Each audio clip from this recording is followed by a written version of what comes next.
हमारे साथ शोएब रजा जुड़ गए हैं। शोएब, ईरान में किस तरह की हमले के बाद स्थिति है? देखिए, चूंकि इजराइल की तरफ से ये कहा जा रहा है कि लगातार उसकी जो स्ट्राइक है वो चल रही है। अभी थोड़ी देर पहले ये भी खबर आई कि दूसरे जो फेज के हमले हैं वो शुरू किए गए हैं। एक तस्वीर भी आईडीएफ की तरफ से जारी, जो इजरायली मीडिया है उसकी तरफ से जारी की गई है, जिसमें हम देख रहे हैं कि जो नेतन्याहू है और रक्षा मंत्री इजराइल के, वो एक तरीके से बैठे हुए नजर आ रहे हैं और कुछ दिशा निर्देश देते हुए दिखाई दे रहे हैं। ईरान की जहां तक बात है तो ईरान से जो खबरें हैं वो अभी इस बात की पुष्टि नहीं हो पा रही है कि कितना नुकसान हुआ है, किस जगह पर सटीक जो निशाने हैं वो इजराइल की तरफ से लगाए गए हैं। हालांकि ये बात सही है कि शुरुआत में खबर आई कि तेहरान में, जो ईरान की राजधानी है, वहां पर 3 जगहों पर बड़े जो धमाके हैं शुरुआत में उनकी आवाज सुनी गई थी। उसके बाद जो मशहद एक शहर है ईरान का, वहां से भी इस तरह की खबर आई कि वहां पर भी अटैक हुए। और जो दावा किया है इजराइल ने और आईडीएफ ने ऑफिशियली इस बात का ऐलान किया है कि उन्होंने जो सैनिक गतिविधियों के केंद्र है, खासतौर पर जो ईरानी रिवोल्यूशनरी जो गार्ड है, जो सबसे बड़े जो ताकतवर मानी जाती है ईरान की, उनके अड्डों को उनको निशाना बनाया गया है। जिस तरह से पहले खबरें थी कि शायद परमाणु केंद्र और जो ऑयल रिफाइनरी है उन तमाम चीजों को निशाना बनाया जा सकता है, तो अभी सिर्फ इसी बात का ऐलान इजराइल की तरफ से किया गया है कि वो जो निशाना बना रहे हैं, जो ईरानी सैन्य अड्डे हैं, वहां पर जो गतिविधि होती है, सैनिक जो बेस है वहां की मिलिट्री के, उन तमाम चीजों को निशाना बनाया जा रहा है इन स्ट्राइक में और इन हमलों में। तो नुकसान किस हद तक हुआ है और क्या ये वाकई सटीक निशाने पर लगे हैं, इन तमाम चीजों की जो जानकारी है वो कुछ देर के बाद ही निकलकर सामने आ पाएगी।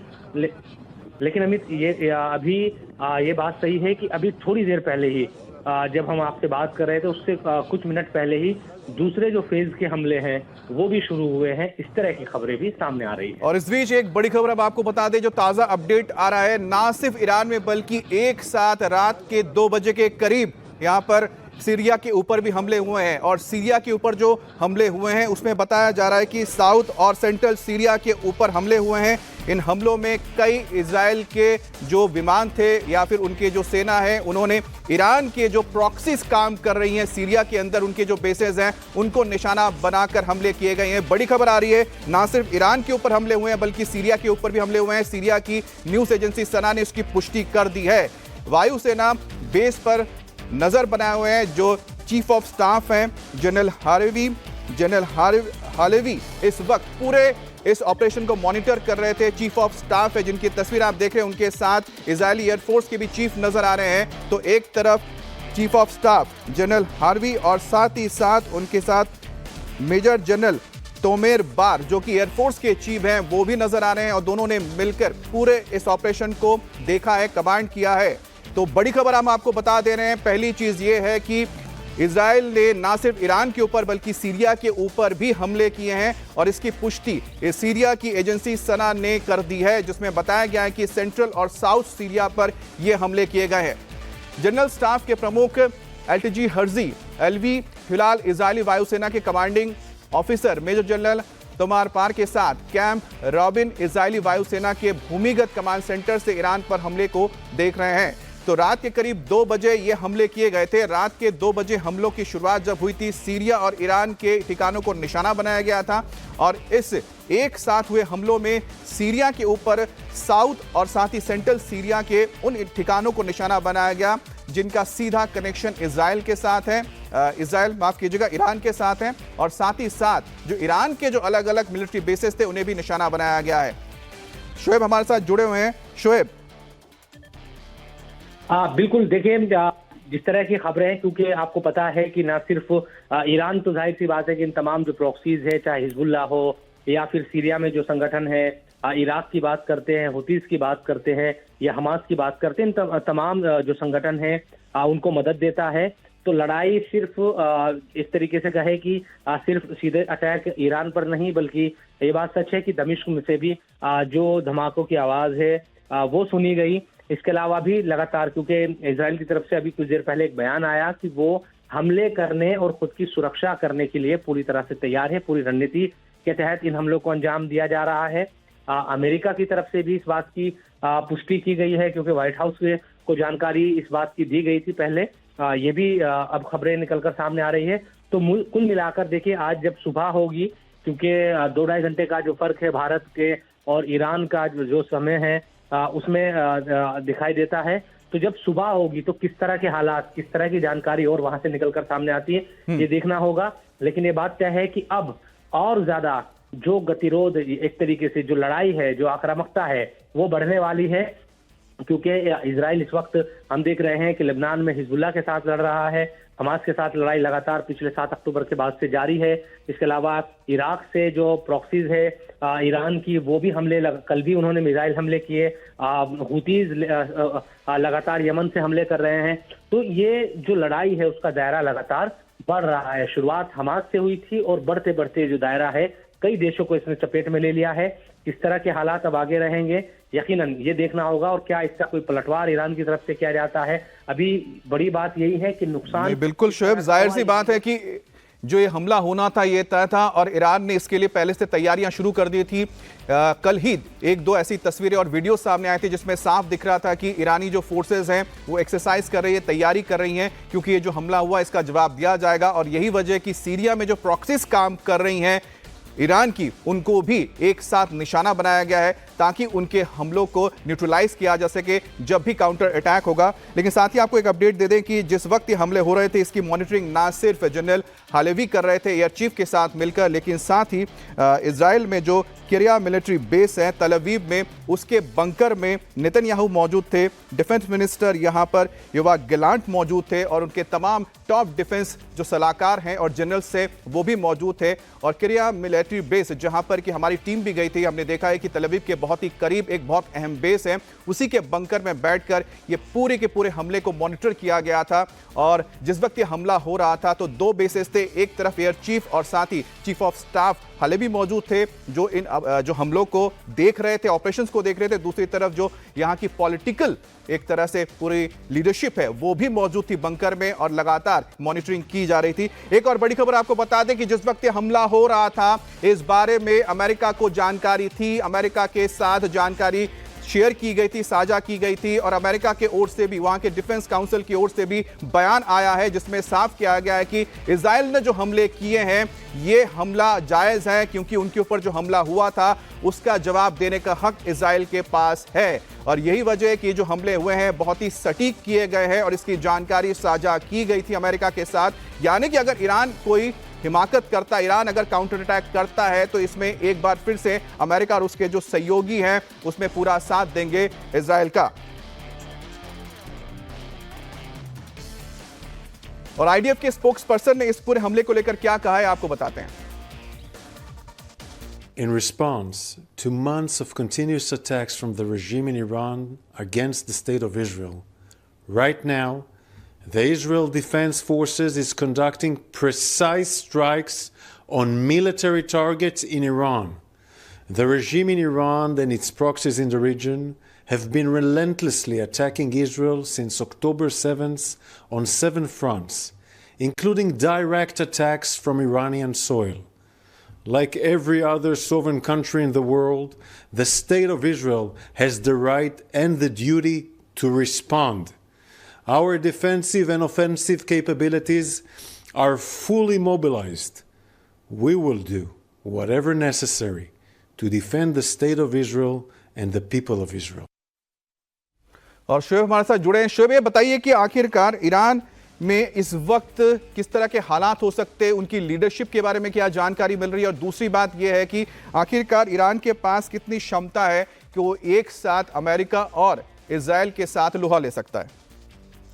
देखिए, जाहिर सी बात है कि अमेरिका के पास तकनीक और इजराइल के पास तकनीक के मामला बहुत बड़ा है, ये सब जानते हैं। लेकिन ईरान को ये पता है, इसीलिए हम देख रहे हैं कि पिछले काफी दिनों से, जब से ईरान ने इजराइल पर हमला किया था उसके बाद से, अमित आपको याद होगा कि रशिया के साथ जो और ज्यादा जो नजदीकियां है वो ईरान की बढ़ती नजर आई। और रशिया की तरफ से 1-2 बयान इस तरह के भी आए और ये खबर भी आई थी कि 1-2 दिन पहले व्यक्तिगत तौर पर भी रशिया से इजराइल को संदेश भेजा गया था। ये तमाम जो चीजें हैं वो ये बात दिखाती है कि कहीं ना कहीं ऐसा ना हो कि ये एक बड़ा व्यापक लड़ाई जो है वो रूप ले ले। एक तरफ अमेरिका और इजराइल, ये तमाम जो वेस्टर्न कंट्रीज है, और दूसरी तरफ हम रशिया और ईरान, ये तमाम जो कंट्रीज है वो कहीं ना कहीं एक दूसरे की मदद करते हुए दिखाई दे, जो इस वक्त दिखाई भी दे रही थी पिछले काफी दिनों से। लेकिन ये बात सच है कि अमेरिका के जो बेसिस है वो अरब में बहुत कई देशों में है, चाहे वो कुवैत हो, कतर हो, सऊदी अरब हो, और अगर हम बात करते हैं उस इलाके के कहीं ना कहीं जो अरब सागर की भी बात करते हैं, वहां पर भी रेड सी की बात करते हैं, जहां पर हम रोजाना देखते हैं कि लगातार जो लड़ाइयाँ है कहीं ना कहीं वो जारी रहती है। तो उन तमाम जगहों पर भी अमेरिका अपनी जो मौजूदगी है वो दर्ज कराता है। इसीलिए जो बेसिस है वो बढ़ाए हैं अमेरिका ने पिछले कुछ दिनों में, कि ताकि इजराइल की जो रक्षा है वो और ज्यादा मजबूती के साथ की जा सके। तो मुश्किल तो है ईरान के लिए, ये जाहिर सी बात है, लेकिन लड़ाई का रुख किस तरह की चीजें रहती है, क्या अब ईरान इसका पलटवार करने की सोचता है क्या, या कुछ और रणनीति अपनाई जाएगी? क्योंकि ईरानी मीडिया में अभी इन तमाम हमलों के बारे में जिस तरह से हम देख रहे हैं कि कोई उस तरह से गहराई के साथ जानकारी नहीं ईरानी मीडिया की तरफ से दी जा रही है कि किस तरह से नुकसान हुआ है जो टारगेट थे। क्योंकि अलग अलग खबरें हैं, अभी ये भी जानकारी है कि 100 से ज्यादा जो जहाज से हवाई जंगी जो जहाज है उनके जरिए निशाना बनाया गया है, उनके जरिए वहां ईरान को के अलग अलग टारगेट को हिट किया गया है। तो ये तमाम जो जानकारी है वो निकल कर सामने आ रही है। ये बात सच है कि हमला तय था पहले दिन से, और 16 अक्टूबर में भी ये जो एक लीक हुई थी एक रिपोर्ट अमेरिका से, उसमें भी तमाम चीजों का जिक्र था, और यही माना जा रहा था कि शायद उसकी वजह से थोड़ा हमले में देरी हुई। लेकिन आज रात 2 बजे के करीब ये तमाम जो टारगेट है वो हिट किए गए हैं।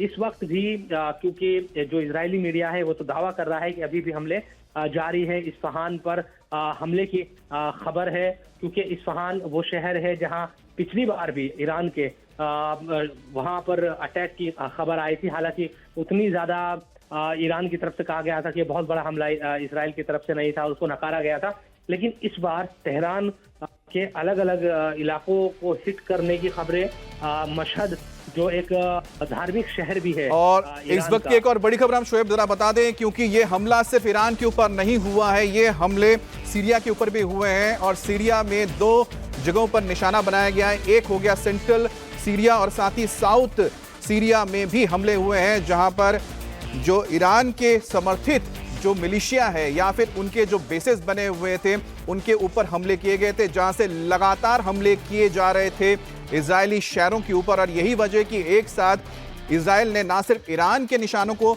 टारगेट किया है, बल्कि साथ ही साथ सीरिया में मौजूद उनके जो साथी हैं या फिर उनके जो बेसेस हैं उनके साथ प्रॉक्सी के तरह लड़ते हैं, उनको भी निशाना बनाया गया, ताकि जब भी काउंटर अटैक हो तो सीरिया से ना हो सके और ना ही ईरान की तरफ से हो सके। क्योंकि अक्सर ये देखा गया जैसे ही ईरान के ऊपर हमले होते हैं तो ईरान के जो प्रॉक्सीज हैं, जैसे इराक में हो या फिर सीरिया में हो या फिर पहले हिजबुल्ला जो लगातार हमले करता था, वहां से हमले शुरू हो जाते थे। क्योंकि इस वक्त हमास के साथ साथ जो हिजबुल्ला है उसके ऊपर लगातार इजराइल हमले कर रहा है, तो ऐसे में सीरिया एक ऐसी जगह थी जहां से हमले हो सकते थे, काउंटर हमले हो सकते थे। इसलिए जब हमले ईरान के ऊपर किए गए रात के करीब 2 बजे, तो वहां सीरिया में भी निशाना बनाया गया है।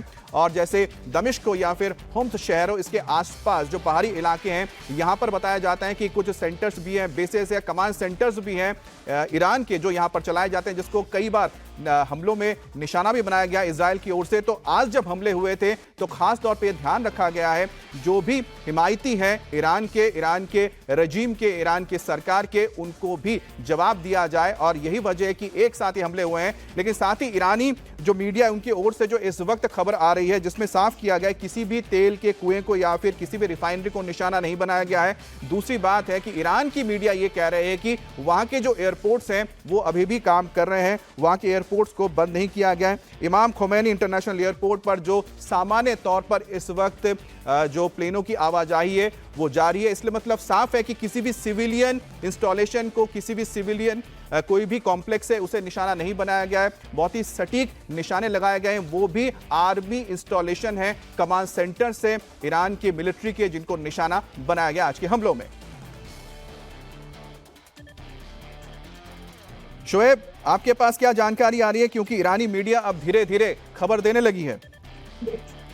हाँ बिल्कुल, देखिए मैं इसी बात का जिक्र कर रहा था अमित कि ईरानी जो मीडिया है वो ये बता रहे हैं कि जो इमाम खामनेई जो एयरपोर्ट है उसका संचालन सुचारू रूप से हो रहा है, और वो ये भी कह रही है कि हालांकि अलग अलग दावे हैं, देखिए क्योंकि ये मीडिया का युग है और सोशल मीडिया से पल पल में जानकारी पहुंचती है, तो ईरानी मीडिया ये दावा कर रही है कि जो एक्सप्लोजन की बात की जा रही, स्फोट की बात की जा रही है, वो ईरानी जो डिफेंस सिस्टम है उसके जरिए जो रोके गए हैं जो हमले थे उसकी वजह से भी हुआ है। तो ईरानी मीडिया का अपना दावा है, लेकिन इजरायली मीडिया या इजराइल आईडीएफ की तरफ से जो दावे किए गए वो ये है कि उनके जो हिट उन्होंने जो किया है वो निशाने पर लगा है, उनके हमले सटीक है और नुकसान हुआ है ईरान को। अब ये कितना बड़ा नुकसान है और कितने, क्योंकि आर्मी बेसिस पर हमला हुआ है, मिलिट्री बेसिस पर हमला हुआ है, ये बात तय है। और इस बात का जिक्र किया भी जा रहा है कि किसी तरह की जो पहले अंदाजा था जिसको लेकर बात हो रही थी कि जो परमाणु जो ईरान का कार्यक्रम है उसको तहस नहस कर देगा इजराइल, और ऑयल जो रिफाइनरी है उसके लिए बात है शोएब, अब देखना होगा कि जैसे ही दिन निकलता है उसके बाद ईरान की ओर से किस तरह के रिएक्शंस आते हैं, किस तरह की तस्वीरें आती हैं, खास तौर पे वहां के जो पॉलिटिकल लीडर्स हैं वो क्या इस पूरे हमले को लेकर बयान देते हैं।